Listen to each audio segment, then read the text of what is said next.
देश की सबसे पुरानी पार्टी और उस पार्टी का सबसे मजबूत चेहरा इस बार चक्रव्यूह में फंसता नजर आ रहा है।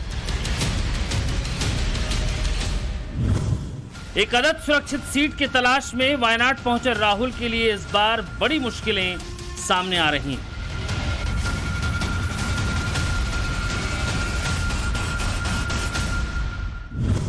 गांधी परिवार की लाज और कांग्रेस पार्टी की इज्जत बचाने के लिए राहुल इस बार सब कुछ दांव पर लगाने को तैयार है।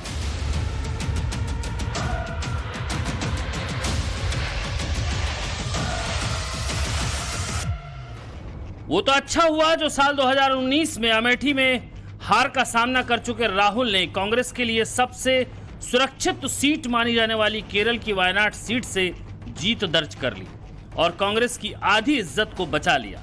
लेकिन इस बार राहुल के लिए वायनाड पिछली बार जितना सुरक्षित नजर नहीं आ रहा है। हम ऐसा इसीलिए कह रहे हैं क्योंकि ये दूसरा मौका है जब राहुल को वायनाड सीट ने डर से सामना कराया है।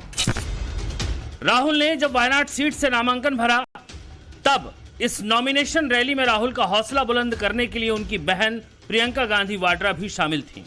इस रैली में कांग्रेस का झंडा मुद्दा बन गया क्योंकि कांग्रेस ने अपनी सहयोगी मुस्लिम लीग के झंडे से परहेज किया था। पूरी रैली में केवल तिरंगा और गुब्बारे ही गुब्बारे नजर आ रहे थे। लेकिन आज यानी 15 अप्रैल के राहुल के रोड शो में तो हद ही हो गई। राहुल ने डर के मारे रोड शो से अपनी पार्टी का झंडा भी हटवा लिया और सारा फोकस गुब्बारों पर ला दिया। वायनाड सीट पर अगर वोट शेयर की बात करें तो यहाँ पर 40% हिंदू, 40% मुस्लिम और 20% क्रिश्चियन है और यही कारण है कि वायनाड सीट पर खास तौर पर कांग्रेस के लिए मुस्लिम लीग का सपोर्ट बहुत मायने रखता है अगर इस सीट से जीत हासिल करनी है।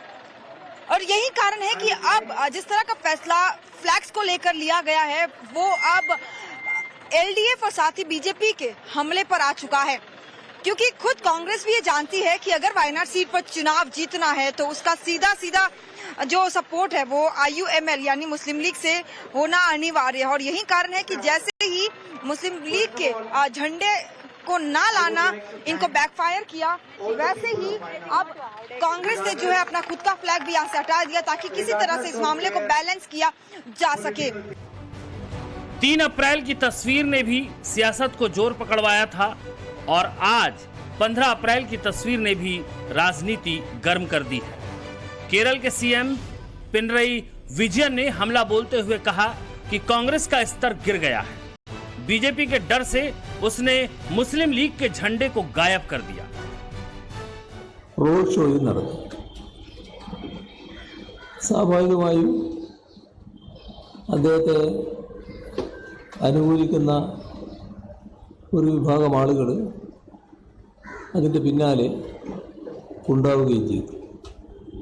പക്ഷേ ശ്രദ്ധിക്കപ്പെട്ട ഏറ്റവും പ്രധാനപ്പെട്ട കാര്യം സ്വന്തം പാർട്ടി പതാക അവിടെ എവിടെയും കണ്ടില്ല എന്നുള്ളതാണ്.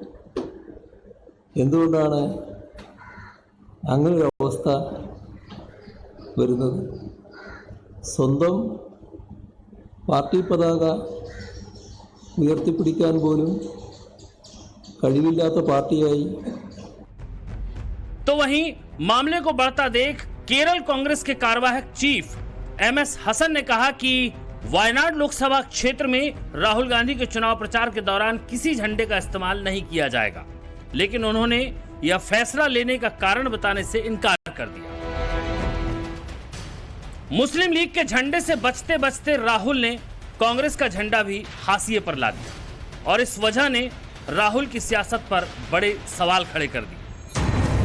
सवाल ये कि राहुल अपनी ही सहयोगी पार्टी से इतना खौफ क्यों खा रहे हैं? क्या मुस्लिम लीग के आधा चांद और सितारे वाला झंडा उन्हें डरा रहा है?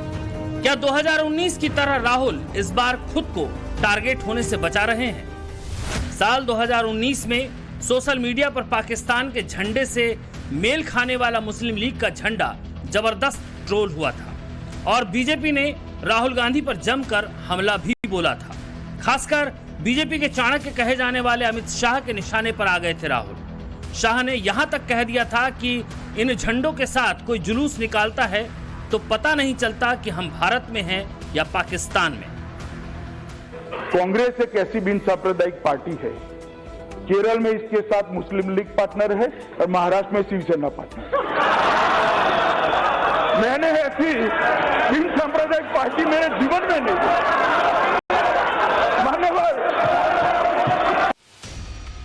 इस बार वायनाड में राहुल ने मुस्लिम लीग के आधा चांद और सितारे वाले झंडे से पूरी तरह परहेज करने की कोशिश की, लेकिन यही परहेज उनके गले की हड्डी बन रहा है। झंडे को लेकर कम्युनिस्ट पार्टी के साथ साथ बीजेपी राहुल पर हमलावर है। एलडीएफ, यूडीएफ दोनों से सावधान रहना है।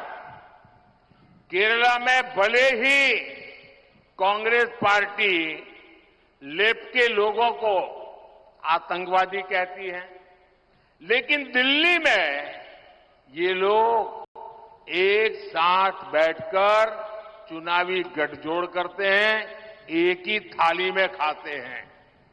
यहां केरला से बाहर निकलते ही पड़ोस में तमिलनाडु में ही दोनों पार्टियां एक साथ मिलकर चुनाव लड़ रही है। यहां भाषण देते हैं कि आतंकवादी है और वहां मिलकर के चुनाव लड़ते हैं। कांग्रेस पर परिवारवाद के आरोप लगाते थे, अब वो खुद उनसे परिवारवाद के फायदे क्या है इसके टिप्स ले रहे हैं। ये लोग इंडी अलायंस बनाकर साथ आए हैं क्योंकि ये जानते हैं कि मोदी इनके लूट के सब ठिकानों को ठप कर रहा है। इसलिए चाहे लेफ्ट हो या कांग्रेस, सबके निशाने पर मोदी ही है।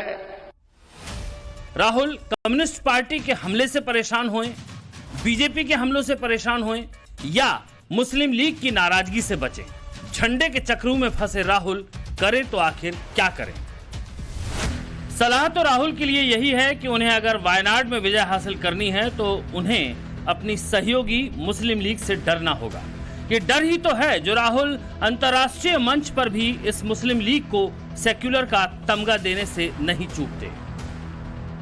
Today, the main fight is against the ideology of the RSS and the ideology of the Congress Party.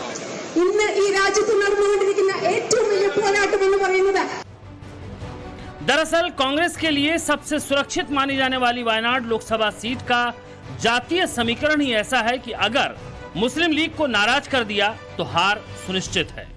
Kerala की 20 लोकसभा सीटों पर मुख्य मुकाबला एलडीएफ और यूडीएफ के बीच है।